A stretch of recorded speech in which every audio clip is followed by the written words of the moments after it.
और लोकार्पण करके यहां आया हूं।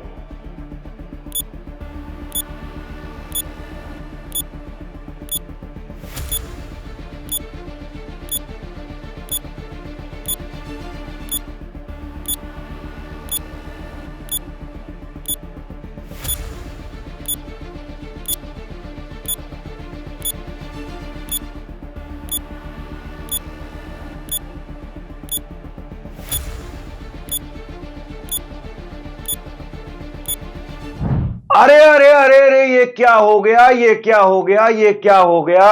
मोदी जी खामोश, एकदम चुप, आवाज ही नहीं निकली, कुछ बोल ही नहीं पाए। वो मोदी जी जो दुनिया भर में लंबे लंबे लंबे लंबे भाषण देते हैं, दिल्ली के अंदर खामोश, एकदम चुप। लोग कह रहे हैं टेलीप्रॉम्प्टर बंद हो गया। आम आदमी पार्टी कह रही है कि जैसे मोदी जी का टेलीप्रॉम्प्टर फेल हुआ है, ऐसे ही मोदी दिल्ली में फेल हो जाएंगे। गजब है, यकीन नहीं हुआ।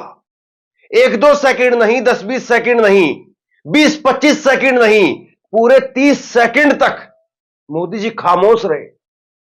इतने बोलने वाले घंटों घंटों की भाषण देते हैं, उसके बाद में महीने के आखिरी इतवार को वो मन की बात भी करते हैं, वो भी कई घंटे की, आधे घंटे की हो जाती है। और यहां पर मोदी जी 30 सेकंड तक, पूरी आधी मिनट तक बोल ही नहीं पाए, खामोश हो गए। जो आरोप प्रत्यारोप लग रहे हैं वो तो मैं बाद में बताता हूं, लेकिन जरा एक बार खुद से सुनिए, समझिए कि आखिरकार ये मसला क्या है, क्यों मोदी जी खामोश हो गए, और वो भी इतनी लंबी देर तक, क्यों। और लोकार्पण करके यहां आया हूं।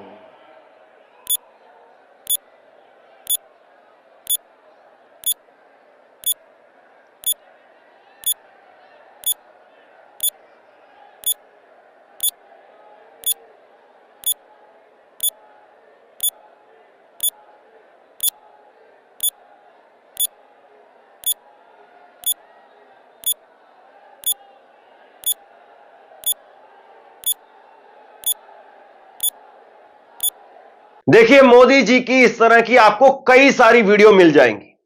जब यह कहा जाता है कि मोदी जी का टेलीप्रॉम्प्टर बंद हो गया, तो उनकी जबान लड़खड़ाने लगती है, या मोदी जी कुछ की बात कुछ बोल देते हैं, या टेलीप्रॉम्प्टर अगर सामने ना हो तो मोदी जी फिर उसके बाद में हड़बड़ाने लगते हैं, बोलते बोलते बड़बड़ाने लगते हैं। इस तरह की आपको एक नहीं बल्कि कई सारी वीडियो मिल जाएंगी, और आपको मैं आगे दिखाने वाला हूं। लेकिन आज जो कुछ हुआ है उस पर पहले बात करनी जरूरी है। हम इतिहास में जाएं उससे पहले जो आज हुआ है उस पर बात कर लेते हैं कि आज ये मसला क्या है। आम आदमी पार्टी ने नरेंद्र मोदी को लेकर के वीडियो शेयर करते हुए क्या लिखा, देखिए। दिल्ली में बीजेपी की तरह मोदी का टेलीप्रॉम्प्टर भी फेल हो गया। वहीं कांग्रेस के नेता सुरेंद्र राजपूत वो लिखते हैं कि दिल्ली की जनता के सामने मोदी जी की आवाज टेलीप्रॉम्प्टर बंद हो गई। देखिए, आवाज किसी की भी लड़खड़ाना या आदमी कुछ देर के लिए भूल जाना, यह एक स्वाभाविक प्रक्रिया है, एक मनुष्य होने की निशानी है। मनुष्य हड़बड़ा जाता है, रोबोट नहीं हड़बड़ाता है। रोबोट में अगर बैटरी रहेगी तो वो बैटरी के तरीके से चलता रहेगा, उसमें संवेदनाएं नहीं होती है, उसमें जैसे जिस तरीके से प्रोग्राम किया जाएगा वो उस तरह से काम करता है, जो उसमें भरा जाएगा वो उसमें बोलता है। आदमी हड़बड़ा जाता है। लेकिन मोदी जी की ये जरा देखिए, मोदी जी चाहे लाल किले की बात हो तो लाल किले पर भी टेलीप्रॉम्प्टर जो है वो लेकर के बोलते हैं, लाल किले पर भी टेलीप्रॉम्प्टर दिखाई देता है। और सामान्य अगर रैली की बात हो तो सामान्य रैली के अंदर भी मोदी का टेलीप्रॉम्प्टर दिखाई देता है। और यहां तक कि जब न्यूज चैनलों में, आज तक चैनल का एक छोटा सा ये ऑडियो क्लिप, वीडियो क्लिप देख लीजिए, यहां पर भी नरेंद्र मोदी टेलीप्रॉम्प्टर लेकर के जाते हैं। बहुत ही व्यापक है, विविधताओं से भरी हुई है। आज इतने सारे ग्लोबल चैलेंजेस हैं। अब देखिए, 100 साल में आई सबसे बड़ी महामारी, सबसे बड़ा संकट है। दो देश। इसी तरह का एक और वीडियो है, जब नरेंद्र मोदी अब की बार यानी तीसरी बार जब प्रधानमंत्री बनने जा रहे थे, राष्ट्रपति से मिलकर के आए थे, तो राष्ट्रपति की मुलाकात के बाद उन्होंने जो कुछ कहा वो सुन लीजिए। चूंकि वहां पर टेलीप्रॉम्प्टर नहीं था, फिर मोदी जी ने बिना टेलीप्रॉम्प्टर के कैसे अपनी बात को कहा और उसमें कैसे, देख लीजिए। और राष्ट्रपति जी ने मुझे अभी बुलाया था और मुझे प्रधानमंत्री डेजिग्नेटेड के रूप में काम कर रहे एक नियुक्ति दी है। एक बार एक और ऐसा ही मौका था वर्ल्ड इकोनॉमिक फोरम का, और वहां पर भी मोदी जी बोल रहे थे, बोलते बोलते चुप हो गए, फिर बोलने लगे, फिर पूछने लगे कि आपको मेरी आवाज आ रही है क्या, और लोगों ने कहा कि यहां पर भी गड़बड़ हो गई। टेम्परामेंट, हम भारतीयों का टैलेंट, जिस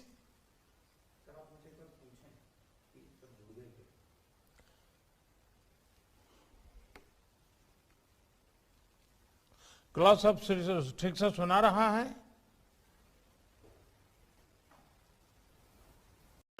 और एक बार सामने टेलीप्रॉम्प्टर था भी, कैमरे में भी नजर आ रहा था कि टेलीप्रॉम्प्टर है। हालांकि कैमरे वाले को यह कहा जाता है कि आपको फ्रेम जब बनाना है, क्लोज फ्रेम बनाना है, तो उसमें टेलीप्रॉम्प्टर नजर नहीं आना चाहिए, केवल मोदी जी नजर आए। लेकिन यहां पर कश्मीर का एक उदाहरण जो नरेंद्र मोदी दे रहे थे, लेकिन वो भूल गए कि राजस्थान में बाड़मेर के पास में एक जगह है जिसका नाम कश्मीर है, लेकिन मोदी जी वो कश्मीर को कश्मीर समझ गए। अब ये टेलीप्रॉम्प्टर वाले भी पता नहीं क्या करवा देते हैं, बड़ी फजियत हुई थी तब भी। कारगिल युद्ध में अपना बलिदान दे दिया था और कांग्रेस कहती है कि कश्मीर का राजस्थान से क्या वास्ता। जिस राजस्थान में कश्मीर में जन्मे बाबू साहब रामदेव जी की घर घर पूजा होती हो, उससे पूछते हो कि कश्मीर से क्या रिश्ता, जब कश्मीरी हिंदुओं को ये दरअसल मसला जो है ये था कि रामदेव अवतार भगवान एक तरीके से माने जाते हैं मारवाड़ के अंदर, और बाड़मेर में ये कश्मीर है जहां पर उनका जन्म हुआ था। लेकिन नरेंद्र मोदी ने कश्मीर जो है वो पढ़ा और कश्मीर को कश्मीर से जोड़ दिया। खैर, आज की बात पर आते हैं, और आज की बात क्या है? आज की बात यह है कि नरेंद्र मोदी वो दिल्ली के अंदर थे, और अब चूंकि बस 2-4 दिनों के अंदर आचार संहिता बस आने ही वाली है। मैंने आपको बताया था कि मोदी जी अपनी लिस्ट जारी कर देंगे। कल उन्होंने करीब 26-28 कैंडिडेट की लिस्ट भी जारी कर दी। अब नरेंद्र मोदी लगे हुए हैं यहां पर घोषणाएं करने में। आज वो एक मेट्रो रेल परियोजना की घोषणा करने के लिए पहुंचे थे, और उसमें भी मुख्यमंत्री को बुलाया नहीं, मुख्यमंत्री वहां पर दिखी नहीं। चूंकि जब किसी राज्य के अंदर कोई बड़ा प्रोजेक्ट होता है तो मुख्यमंत्री या उस राज्य सरकार का भी योगदान होता है। एक हिस्सा केंद्र की सरकार देती है और एक हिस्सा राज्य की सरकार भी देती है, या कम से कम राज्य की सरकार वहां पर देखरेख करने का काम करती है। लेकिन यहां पर देखिए साहब, मोदी जी हैं तो मोदी जी हैं, जो बड़ी बात कह दी। चलिए छोड़ दीजिए, आप मेट्रो के उसमें मत बुलाइए, आपको लगता है कि मीडिया की कवरेज वो खींच लेंगी, या मंच पर आकर के ना जाने क्या बोल दिया जाएगा, क्या कह दिया जाएगा। आप चलिए मत बुलाइए, लेकिन एक बात तो बताइए, आप क्या कह रहे हैं? ये मोदी जी जैसे ही उन्होंने दिल्ली के अंदर चुनाव प्रचार प्रसार की शुरुआत की है, उन्होंने आम आदमी पार्टी को आपदा बोलना शुरू कर दिया है। यह सही उसी तरह से है जैसे 2024 के लोकसभा चुनाव से पहले इंडिया गठबंधन बना था, और मोदी जी ने इंडिया गठबंधन को घमंडिया बोलना शुरू कर दिया था कि घमंडिया गठबंधन, और इंडिया को फिर आखिरी में इंडी बना दिया था, क्योंकि इंडिया शब्द अपने मुंह से बोलना नहीं चाहते थे। अब उसी तरीके से आपको आपदा बना दिया है। मतलब ये राजनीतिक तौर पर जो है कोई मैच्योरिटी की संकेत नहीं है कि कोई आपके अंदर कोई वाकई जो है वो एक बात ये कही जाए कि प्रधानमंत्री के लेवल पर आप कोई बात को बोल रहे हैं। एक पार्टी है, चुनाव लड़ रही है, आप भी हैं, आप भी चुनाव लड़ रहे हैं। तीसरी पार्टी कांग्रेस है, वो भी चुनाव लड़ रही है। उसके बाद MIM है, वो भी चुनाव लड़ रही है। निर्दलीय है, वो भी चुनाव लड़ते हैं। हर चुनाव लड़ने वाले की एक इज्जत होती है, गरिमा होती है, उसका भी मान सम्मान है, जैसे आपका है। वो भी चुनाव जीतते हैं जैसे आप जीतते हैं, वो भी चुनाव हारते हैं जैसे आप हारते हैं। तो इसमें किस तरीके से जो है वो घमंड यहां पर दिख रहा है, या किस तरीके से प्रधानमंत्री की जो शब्दों की गरिमा है वो तार तार होती हुई दिखाई दे रही है, जरा आप देखिए। और इससे भी बड़ी बात, वो कह रहे हैं कि अगर दिल्ली के अंदर आपदा को एक और अवसर मिला तो दिल्ली के लोगों को दंड मिलना तय है।